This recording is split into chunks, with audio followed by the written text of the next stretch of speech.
Alright, an overview of the 2020/21 and perhaps 22 JP Australia inflatable paddleboards. So from left to right we have the Allroundair, Cruisair and Sportsair. Now what is nice to see from this video image is that the Allroundair and the Cruisair are pretty similar boards except for the length. But for the rest the shape is pretty similar. So it is a wide-tailed outline and a slightly pointed nose. The big difference is that the Allroundair comes in 10.6. So 3.20 meters, and the Cruisair comes in 11.6 and 12.6, and therefore is a bit longer, has a bit better glide. And what's also nice to see here is the big difference with the Sportsair, which is much narrower and has a much more pointy nose and has a better glide. So yesterday I was with a buddy, a nice afternoon paddling all three boards. I'm 75 kg, he is 90 plus kg, and this video is meant to give you an overview and we'll go into the specifics of each board. Alright, so which JP model should I buy? Is it the Allroundair, the Cruisair or the Sportsair? So obviously when you're a beginner, you've not done any water sports at all or only slightly, or you want to go with the family, you're not interested in speed or long distances, you just want to chill, then the Allroundair is your board.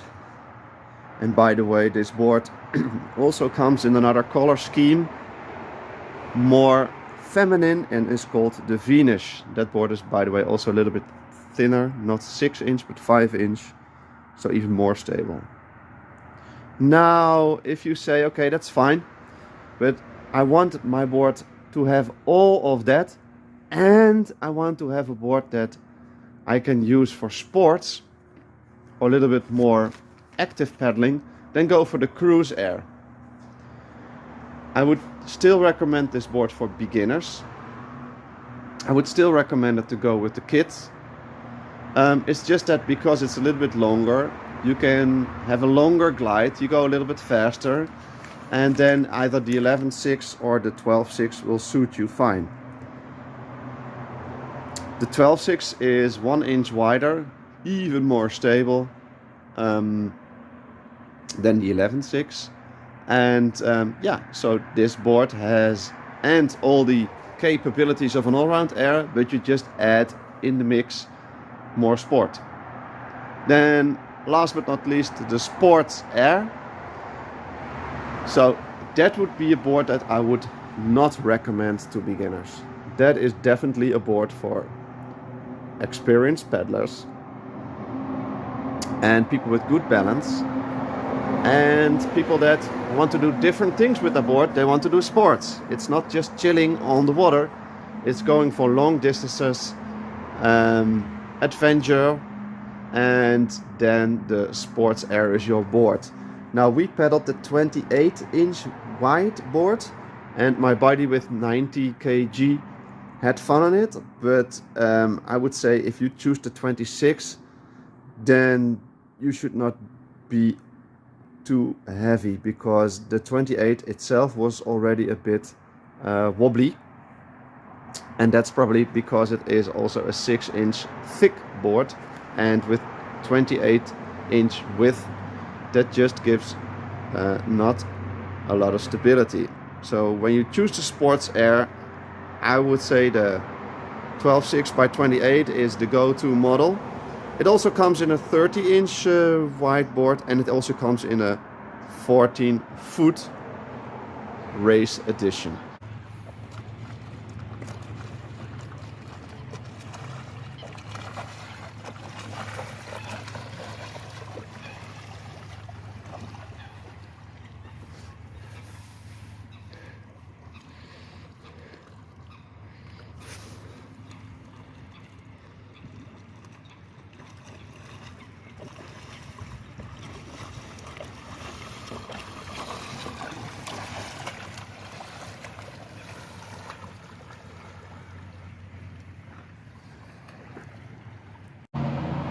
Alright, so going into details on the Allroundair and the Cruisair.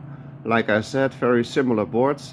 The difference is the length, where the Allroundair is 10.6, so 3 meter and 20 centimeters. The Cruisair can be had in 11.6 and 12.6, so longer. So that makes the Cruisair glide a little bit better in a straight line and is also a little bit faster. We measured it with our speed app. So the Cruisair tracks at 7 kilometers per hour, where the Allround is 6 kilometers per hour. Now I know that as a beginner you don't need speed, but that's just what it does when the length increases. So looking a little bit at the details of these boards. So there is a diamond grooved EVA. It has a very nice grip. We have a very strong quality leash ring here. A slightly padded handle, bungee ropes. We have here our valve. Now let's quickly flip the board.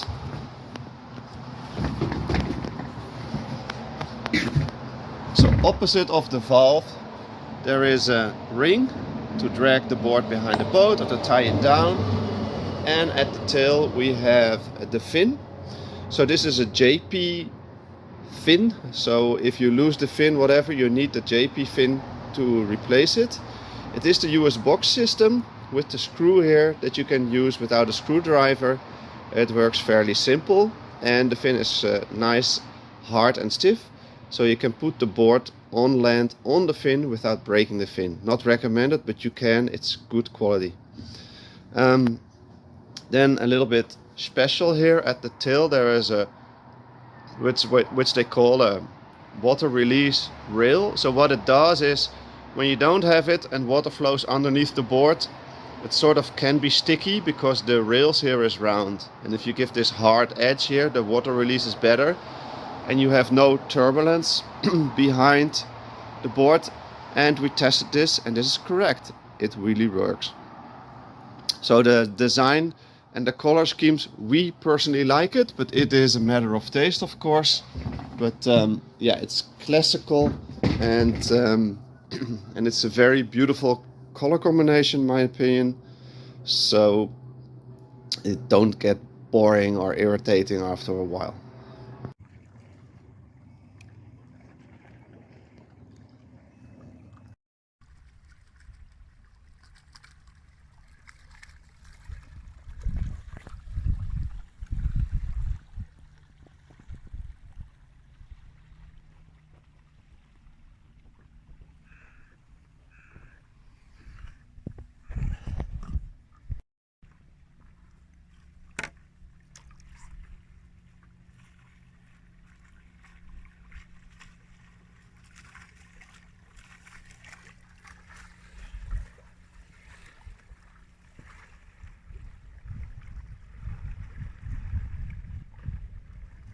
Alright, paddling the Sportsair.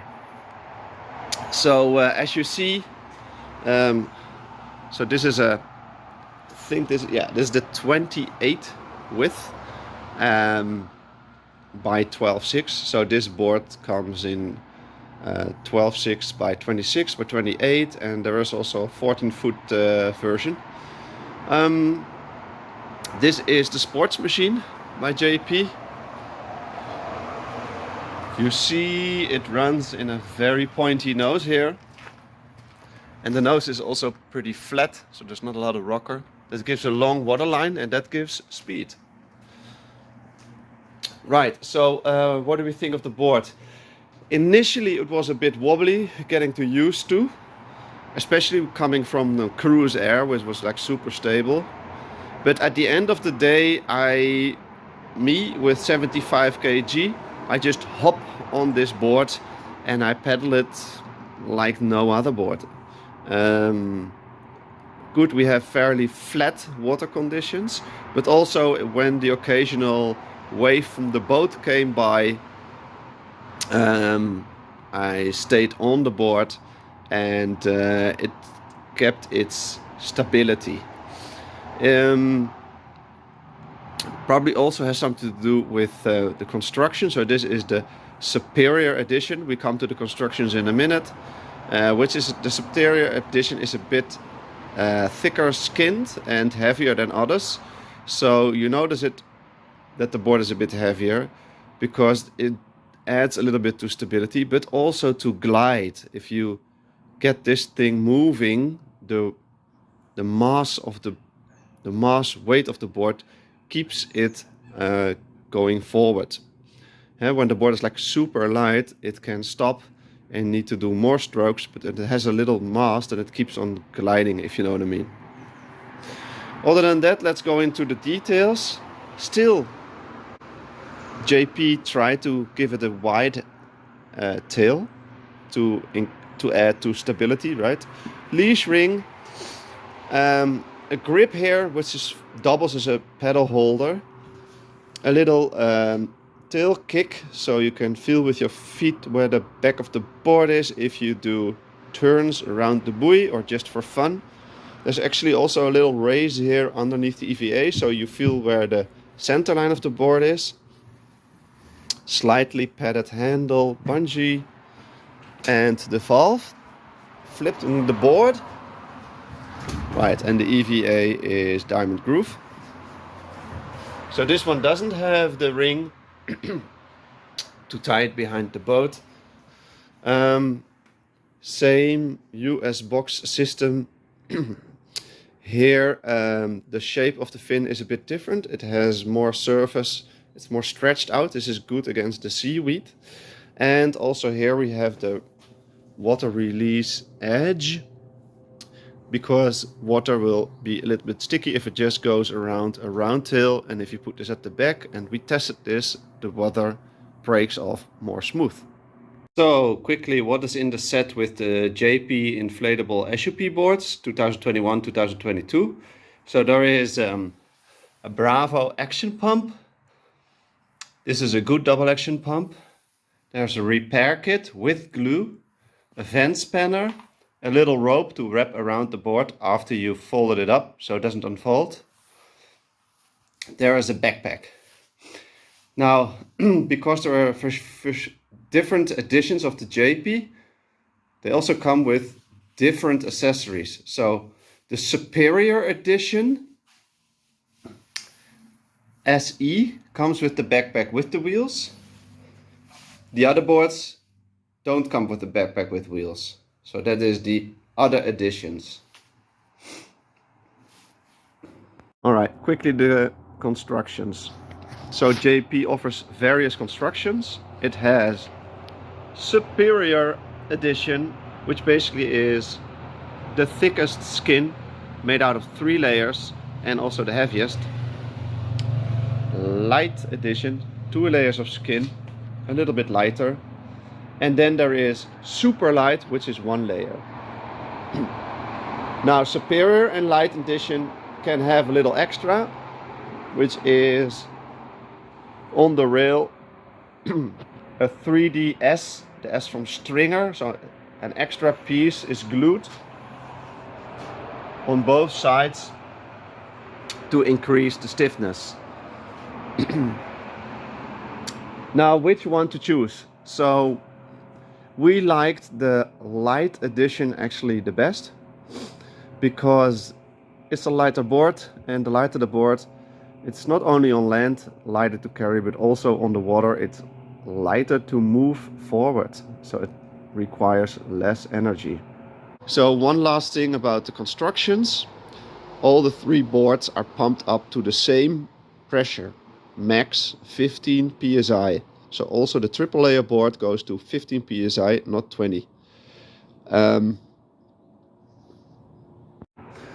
One last thing about the construction. All the constructions are from a top quality. So JP is a top quality brand, and you just see that there is like a lot of craftsmanship made in each board. So each board is manufactured as an individual product. But you just see that it's skilled workers with good materials that pieced these boards together. Noticeable is that this top part here. So this is the rail part. So there are different plastics parts. This part here is not only glued, so everything is glued, but this one is welded. So it means it's pressed by two rollers under heat. And the attempt here is to give it a longer lifespan.